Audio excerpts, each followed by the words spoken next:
Fundação Ulisses Guimarães, que é vinculada ao MDB, afirmou que o impeachment da ex-presidente Dilma Rousseff não deve ser classificado como golpe. Beatriz Manfredini volta ao vivo trazendo informações a respeito disso pra gente. Bia, o que a Fundação destaca sobre essa saída de Dilma, hein? E que pode ter um movimento de tentativa de ser revertida, pelo menos de forma simbólica. Olha, Lívia, a Fundação diz que o impeachment da ex-presidente Dilma Rousseff seguiu os trâmites da Constituição. A gente lembra que a Fundação Ulisses Guimarães, como você disse, é vinculada ao MDB, partido do também ex-presidente Michel Temer, que assumiu a cadeira no Palácio do Planalto logo depois da saída de Dilma Rousseff, né? Ele era vice de Dilma. Então, eles divulgaram uma nota falando que não é possível chamar o que aconteceu em 2016 de golpe, falando também que todos os trâmites foram respaldados na Constituição e que, inclusive, diversos especialistas em direito constitucional se pronunciaram sobre a legitimidade do impeachment. A gente destacou um trecho dessa nota, eu vou ler para vocês, então, o que a Fundação Ulisses Guimarães fala. Eles dizem o seguinte, olha, que o processo de impeachment da ex-presidente Dilma Rousseff, ocorrido em 2016, não deve ser classificado como golpe, mas sim como um processo legal respaldado pela Constituição e pelas instituições democráticas do país. O TRF1 em nenhum momento julgou se Dilma é inocente ou não, apenas com base na decisão do STF. Alegou que, enquanto presidente da República, ela não poderia ser duplamente punida. A Fundação Ulisses Guimarães reforça que o processo de impeachment de Dilma Rousseff deve ser compreendido como um exercício da democracia e do Estado de Direito. As instituições brasileiras cumpriram seus papéis de acordo com a Constituição, garantindo a transparência, a legalidade e a imparcialidade do processo.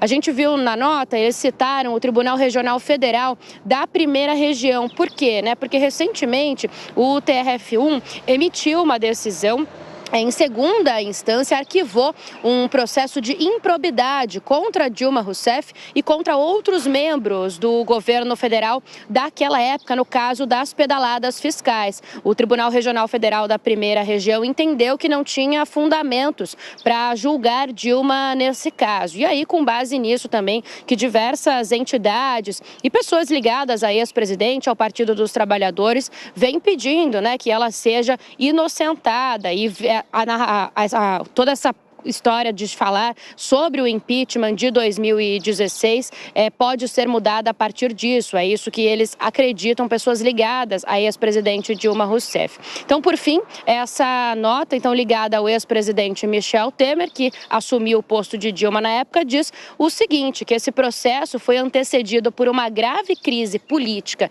e também econômica no país e que, por esse motivo, o impeachment da ex-presidente deve ser entendido como um exercício da democracia e do Estado de Direito. Essa discussão vai continuar ainda por um tempo, Lívia? Principalmente depois dessa decisão do TRF1. Exatamente, inclusive diante da possibilidade de apresentação de um projeto de lei para, de forma simbólica, tentar reverter esse impeachment que foi aprovado e até confirmado, aprovado no Congresso e confirmado pelos ministros do STF em 2016.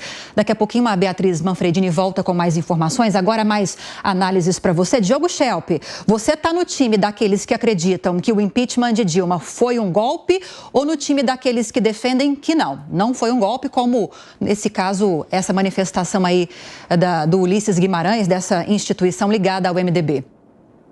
Não foi golpe, Lívia. Olha, o PT, ele tem uma característica, e fez isso nos primeiros governos de Lula, de tentar reescrever a história em alguns dos pontos, principalmente naqueles que dizem respeito ao próprio partido.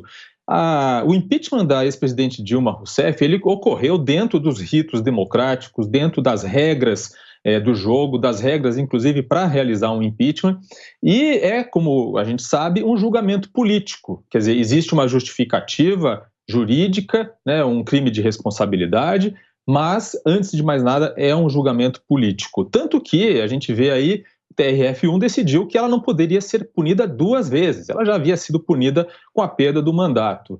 Então, de fato, não foi um golpe, foi algo que aconteceu dentro das regras, por mais que se goste ou não, por mais que se considere que os motivos não fossem tão graves a ponto de justificar esse afastamento, então não foi golpe. Faz parte agora da mitologia do PT, quer dizer, uma forma de criar um discurso próprio, principalmente para fortalecer a militância. A militância gosta muito desses momentos em que Lula, por exemplo, afirma que Dilma foi vítima de um golpe e em que se tenta simbolicamente devolver um mandato que ela já perdeu.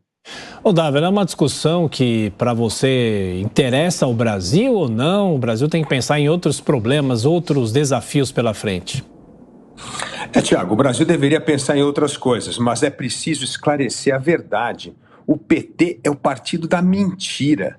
Veja só o que está acontecendo. Lula quer uma retração na questão Dilma Rousseff, dizendo que ela foi inocentada pela justiça. É mentira. A justiça não inocentou Dilma Rousseff. A justiça apenas diz que ela não pode ser julgada 2 vezes pelo mesmo crime. O primeiro crime foi a punição do impeachment, então ela não pode ser julgada por questões administrativas. E o PT está dizendo que ela foi inocentada. Olha que mentira! Da mesma forma como o Lula mente sobre o seu processo. Ele se diz inocentado no Supremo. O Supremo não inocentou, ele é culpado, condenado pelo crime que ele ficou na cadeia 500 dias. Apenas o que foi julgado no Supremo é que foi julgado na instância errada, mas não foi anulada a condenação de Lula. O PT precisa parar de mentir e focar nas questões que realmente importam ao país, que é a retomada do crescimento econômico, do investimento, da renda e do emprego.